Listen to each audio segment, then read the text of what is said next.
বরিশালের Sher-e-Bangla medical college হাসপাতালে চিকিৎসকের ওপর হামলার বিচার দাবিতে কর্মবিরতির একদিন পর প্রশাসনের আশ্বাসে তা তুলে নিয়েছেন ইন্টার্ন চিকিৎসকরা।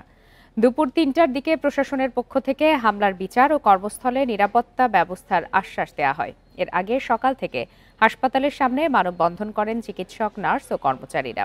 এতে করে সকাল থেকে হাসপাতালের ওয়ার্ডগুলোতে ইন্টার্ন চিকিৎসকদের উপস্থিতি দেখা যায়। তবে চিকিৎসক ও মিড লেভেলের চিকিৎসকরা সেবা প্রদান করেছেন।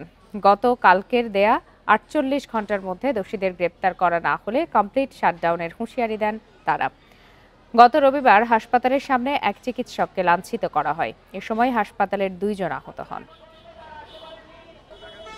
আমাদের একটা রোগী আসার পরে সর্বোচ্চ যাদের সাময়িক যে চিকিৎসাটা এটা আমার প্রয়োজন।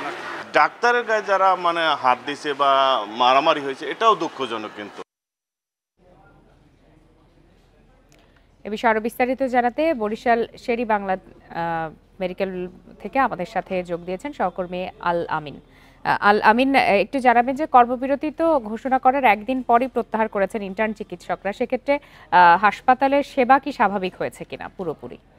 জি দেখুন, বরিশাল শের-ই-বাংলা মেডিকেল কলেজ হাসপাতালের যে ইন্টার্ন চিকিৎসকরা যে ধরনের একদিনের কর্মবিরতি পালন করেছিল, সেই কর্মবিরতির পরে কিন্তু হাসপাতাল একদম আগের চিত্রে ফিরে এসেছে এবং হাসপাতালে যে রোগীদের যে চিকিৎসা সেবা সেটি কিন্তু পুনরায় চালু হয়েছে।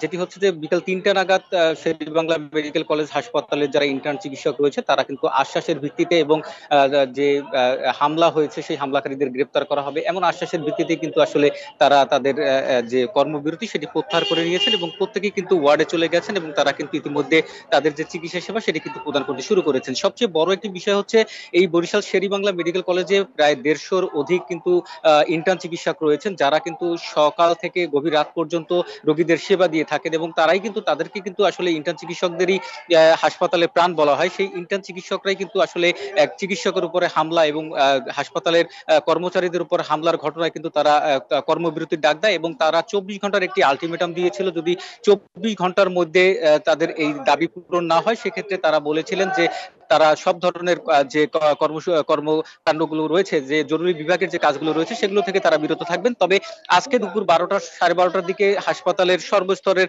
চিকিৎসক, মিড লেভেল চিকিৎসক, নার্স থেকে শুরু করে সবাই কিন্তু একটি মানববন্ধন করেছে। সেখানে কিন্তু ৪৮ ঘন্টার একটি আলটিমেটাম ছিল এবং সেই ৪৮ ঘন্টার আলটিমেটামের মধ্যেও কিন্তু চিকিৎসকরা জানিয়েছেন যে তারা কিন্তু তাদের চিকিৎসা সেবা প্রদান করে যাচ্ছেন এবং সকালবেলা আউটডোরে যে চিকিৎসা যেটি দেয়া হয় বহির্বিভাগে সেটি কিন্তু আসলে নিয়মিত দেয়া হয়েছে। তবে সকালের দিকে আমরা দেখেছি যে হাসপাতালের যে ওয়ার্ডগুলো রয়েছে সেখানে কিন্তু ইন্টার্ন চিকিৎসকরা উপস্থিত ছিলেন না এবং তারা আগে থাকতেই তারা কিন্তু এই ঘোষণাটি দিয়েছিলেন যে তারা আসলে কোনো ধরনের চিকিৎসা তারা প্রদান করবেন না এবং সেই দুপুরবেলা আমরা ৩টার সময় হাসপাতালের যারা ইন্টার্ন চিকিৎসক রয়েছে তারা আমাদেরকে জানিয়েছে যে হাসপাতালের যে নিরাপত্তার যে ব্যবস্থাটি রয়েছে এবং অন্যান্য যে দাবিগুলো তাদের রয়েছে সেই দাবিগুলোকে আসলে প্রশাসনের পক্ষ থেকে এবং হাসপাতাল কর্তৃপক্ষ, হাসপাতালে যিনি পরিচালক রয়েছেন তিনিও কিন্তু আশ্বাস দিয়েছেন। সেই আশ্বাসের ভিত্তিতে কিন্তু তারা তাদের কাজে ফিরে গেছেন। যে বিষয়টি হচ্ছে যে দীর্ঘদিন থেকে হাসপাতালের বরিশাল থেকে জানাচ্ছিলেন সহকর্মী আল আমিন।